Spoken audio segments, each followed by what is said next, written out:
শুভ বিজয়া দশমী সবাইকে। সবার পুজো মনে হয় খুব ভালো কেটেছে এবং সামনের দিনগুলো খুব ভালো কাটবে। তো কেমন কাটলো সবার পুজো অবশ্যই জানাবে। আমার যেটা অবজারভেশন সেটা তো আমি বলবোই। কিছু কিছু লোকের পুজো কেটেছে, মহালয়ার দিন থেকে ঠাকুর দেখা শুরু করেছে এখনো পর্যন্ত।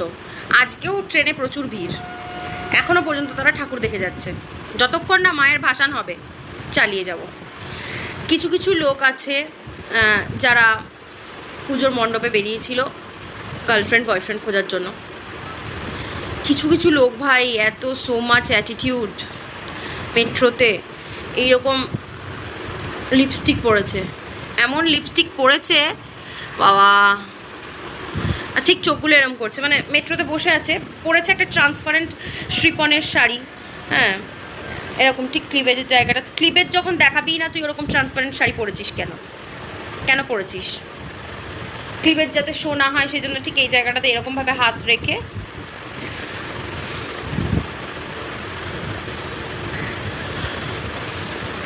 এরকম এরকম কে করে ভাই? হ্যাঁ, ঠাকুর দেখতে বেরিয়ে কিছু কিছু লোক জেনুইন খুব ভালো পুজোতে একদম সুন্দর ভালো নর্মাল জেনারেল পোশাক আশাক পরে ঠাকুর দেখেছে, বয়ফ্রেন্ড গার্লফ্রেন্ডের সাথে বেরিয়েছে, অনেক হাজব্যান্ড ওয়াইফের সাথে বেরিয়েছে, মেট্রোতেও দেখেছি, খুব ভালো লেগেছে। কিছু কিছু লোক আমার মতো যারা গোটা পুজো ডিউটি করে কাটিয়েছে।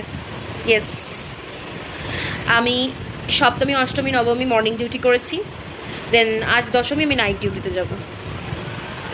যাই হোক, সেটা আমার পুজোর ডিমান্ড নেই, তাই ডিমান্ড নেই। অ্যাকচুয়ালি কে না চায় পুজোতে ছুটি নিতে, কিন্তু আমি যদি এখন ছুটি নিই আমি পরবর্তীকালে আমার যেখানে দরকার সেখানে গিয়ে আমি পুজোর ছুটিটা নিতে পারবো না। তো আমার মনে হয়েছে যে ঠাকুর দেখতে যাওয়ার থেকে এখানে ছুটিটা নেওয়ার থেকে আমার মনে হয়েছে পরবর্তীকালে ছুটি নেওয়াটা বেশি ভালো হবে, বেটার হবে, তাই নিই নি।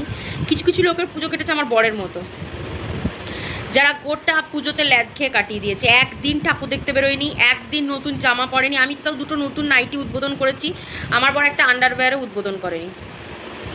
হয়নি তা নয়, হয়েছে প্রচুর, কিন্তু আমি পরবো না, আমার ল্যাদ পরেনি, ঠাকুর দেখতে বেরোয়নি। গোটা পুজো বাড়িতে বসে বসে ঘাপটি মেরে সকালে বিকালে দুপুরে 3 বেলা টনিকের ডোজের মতো ঘুমিয়েছে আর খেয়েছে। আজকে এসে সে বলছে যে আমার পেটটা এবার রেস্ট চাইছে, সিরিয়াসলি। যাই হোক, কার কীরকম কাটলো পুজো অবশ্যই কমেন্টে জানিও। অ্যান্ড সবাইকে শুভ বিজয়ের প্রীতি এবং শুভেচ্ছা। সবাই খুব ভালো করে কাটাও, সামনের দিনগুলো সবার খুব ভালো কাটুক। চলো টাটা।